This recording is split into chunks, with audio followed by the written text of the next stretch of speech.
আসসালামু আলাইকুম। সবাই কেমন আছেন? নিশ্চয়ই অনেক ভালো আছেন। আমিও আলহামদুলিল্লাহ অনেক ভালো আছি। আজকে আমি একদম টাটকা টাকি মাছের ভর্তা নিয়ে হাজির হলাম।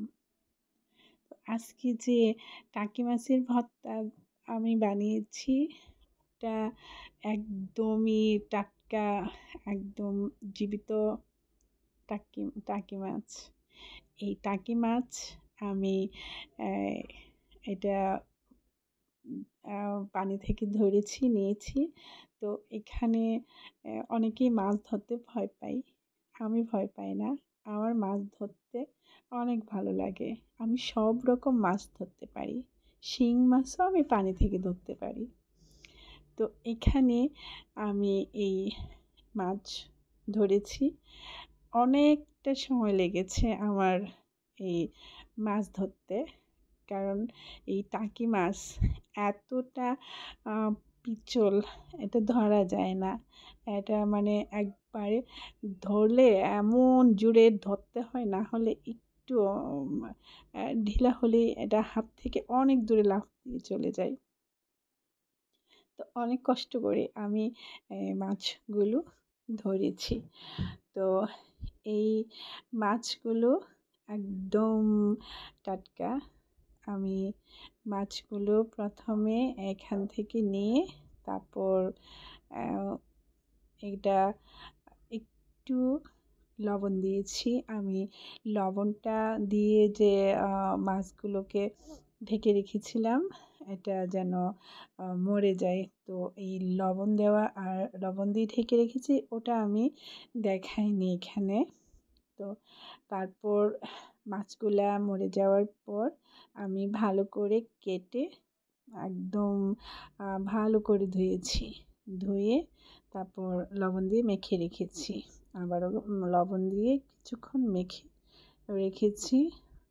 রেখে একটা ফ্রাই প্যানে একটু তেল দিয়ে এখানে এই টাকি মাছগুলো আমি ভাজা করেছি।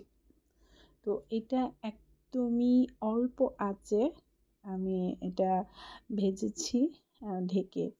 তো এটা ভেজে একদম উম নরম তুলতুলা করে ফেলেছি।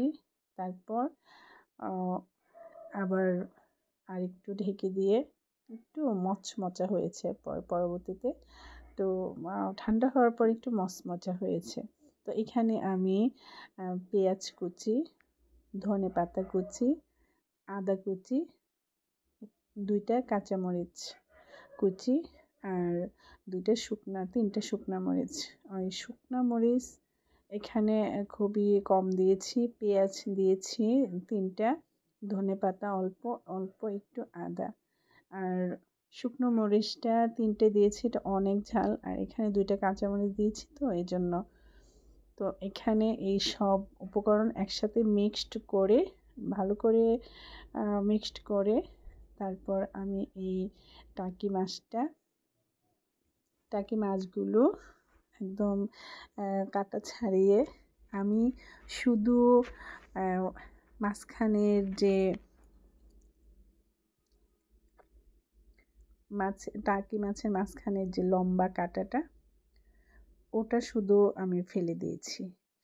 আর সাইডে যে ছোট ছোট কাঁটা থাকে, ওগুলো আমি ফেলে দেইনি, ওগুলো ছিল। তো আর মাথার সাইডে এই যে শক্ত জায়গাটা, ওটা ফেলে দিয়েছি, আর লম্বা কাঁটাটা। আর আমার বাসার সবাই মোটামুটি কাঁটাসহ খেতে পারি। আমরা মাছ প্রিয় মানুষ। আমরা সব রকম মাছ খেতে পারি। আর কাঁটা আল্লাহর রহমতে কারো গলায় বিঁধে না এটা। তো এই বড় কাঁটাটা শুধু ফেলে দিয়েছি, আর ছোট কাঁটা সহই আমি এই ভর্তাটা করেছি। তো এখানে একদম গোড়া করে তারপর আমি এই ভর্তাটার জন্য প্রস্তুত করেছি।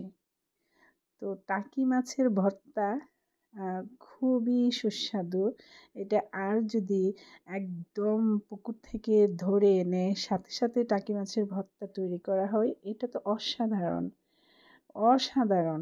মানে প্লেটে ভাত থাকবে না, সব শেষ হয়ে যাবে এই তরতাজা টাকি মাছ দিয়ে ভর্তা করলে। এভাবে যেভাবে আমি করলাম, একটু আদা, একটু ধনেপাতা, 2টা কাঁচামরিচ, 3টে শুকনো মরিচ আর পেঁয়াজ একসাথে মিক্সড করে মচমচে করে, মাছের উপরে চামড়াটা ছিল মচমচে আর ভেতরে নরম সফট ছিল। তো এখানে আমি এইভাবে টাকি মাছের ভর্তা করেছি। তো আপনারা যদি এভাবে একদম নদী থেকে ধরে এনে টাকি মাছের ভর্তা অথবা যে কোনো মাছের ভর্তা করেন, তাহলে খেতে খুবই স্বাদ পাবেন, ভালো লাগবে খেতে। তো আজকের রেসিপিটি ভালো লাগলে সাবস্ক্রাইব করতে ভুলবেন না আর একটা লাইক দেবেন।